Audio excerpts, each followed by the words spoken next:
Hey everyone, and welcome back to FSi DFS. I'm McKinley412. Hope you're all having a wonderful week as we head into the Wednesday slate.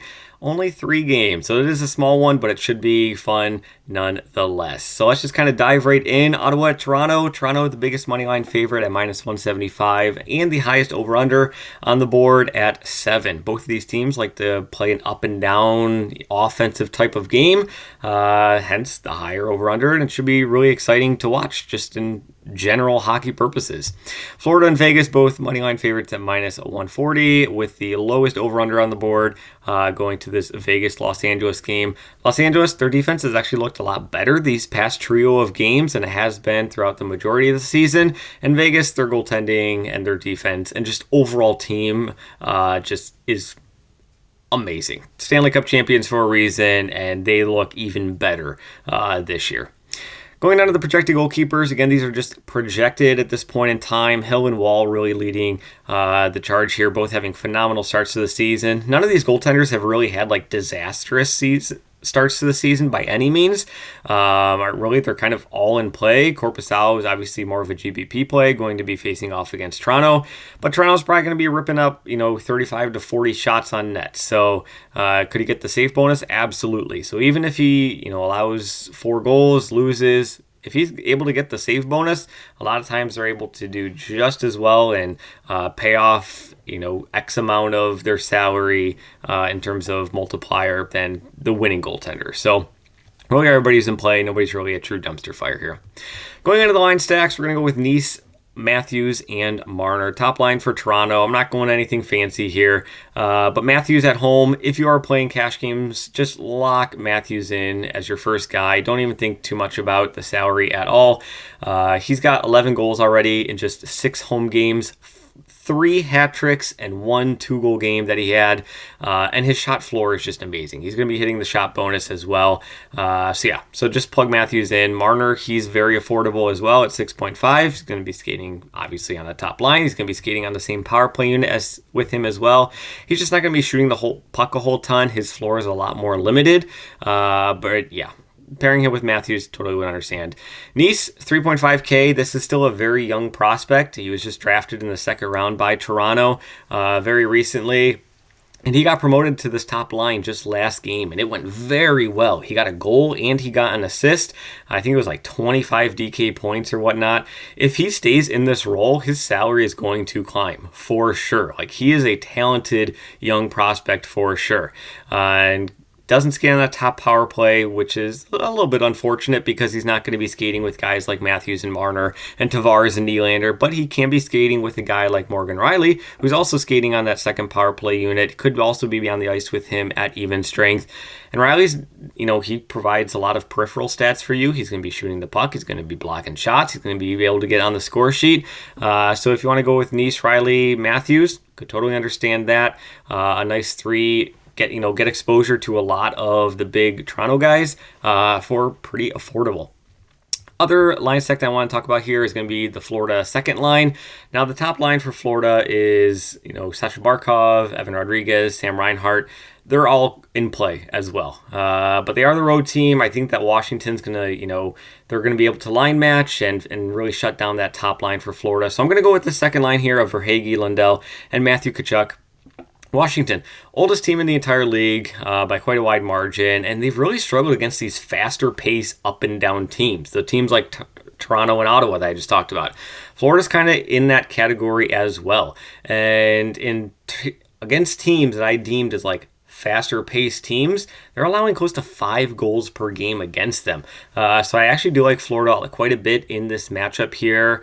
Even as like a minus 140 favorite, I think I would actually take that and maybe the 1.5 puck line on them. I don't know. I'm not a sports bettor.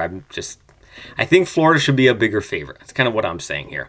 But Verhaeghe's going to give you an excellent shot floor. He's going to be, approaching that shot on goal bonus almost every single game.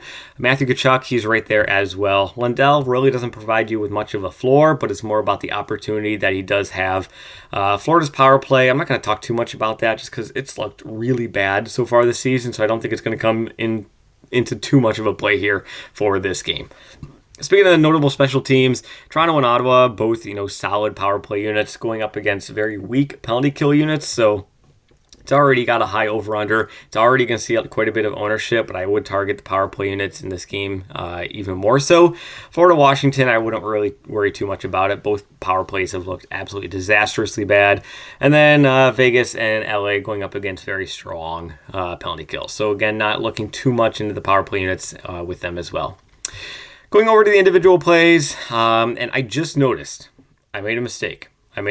I do really like the top line for Vegas, Barbashev, Jack Eichel, and Jonathan Marchessault. I do have a lot of interest in them. I actually had them here, believe it or not, before I changed it to the second line of Florida.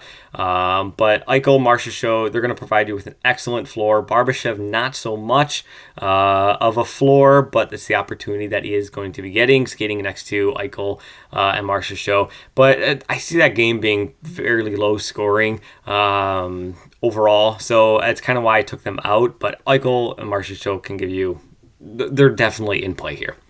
But Tavares and Nylander, both these guys are going to be skating together on the second even strength line for Toronto. They're also going to be skating on the top power play unit with Matthews and Marner. They also skate on this top power play unit with Klingberg. Now, Klingberg, he is only 3.2K, top line for Toronto, this excellent power play unit. The opportunity's there, but I mean, he's really not on the end of really many of these power play goals that Toronto is getting. It's a lot of Matthews and Marner and Tavares and Nylander in those four forwards, and Klingberg's just kind of the guy on the ice, just kind of taking attention away. Essentially, it's kind of what it feels like. So, yeah, I think that's all the Toronto guys that I've covered here. Going towards Ottawa, Josh Norris, 5.8K. Top line for Ottawa is also skating on the top power play unit for Ottawa, and we kind of mentioned earlier that I think that the power play units are going to come into play quite a bit going up against these weak penalty kill units. Norris, he has a point, so a goal or an assist in all but one game so far this season.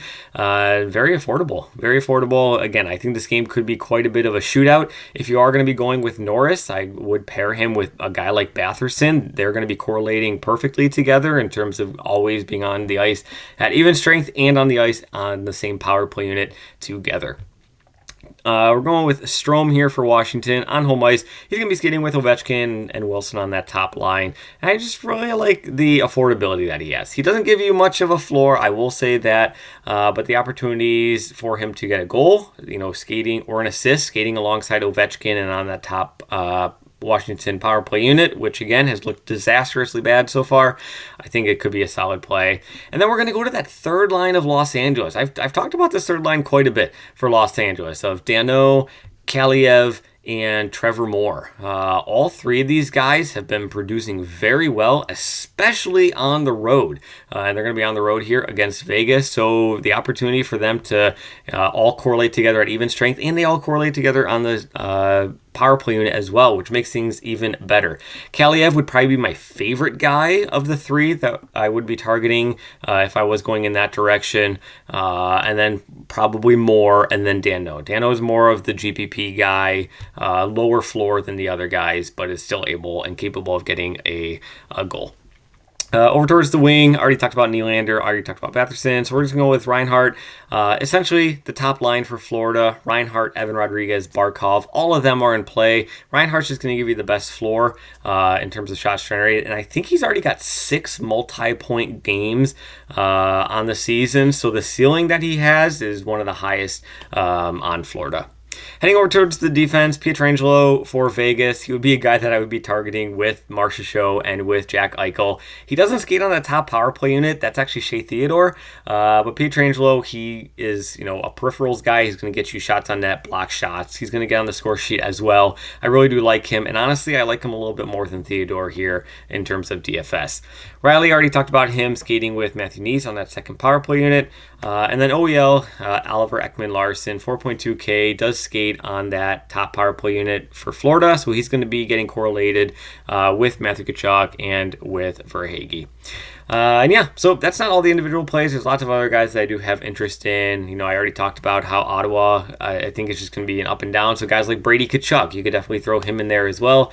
But yeah, it's only 3 games. I feel like I've already named too many people for a 3-game slate. But yeah, so again, thanks for watching.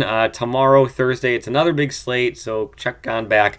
We'll have a preview video for that one as well. So again, thanks for watching. Good luck in your contests, and we'll see you tomorrow.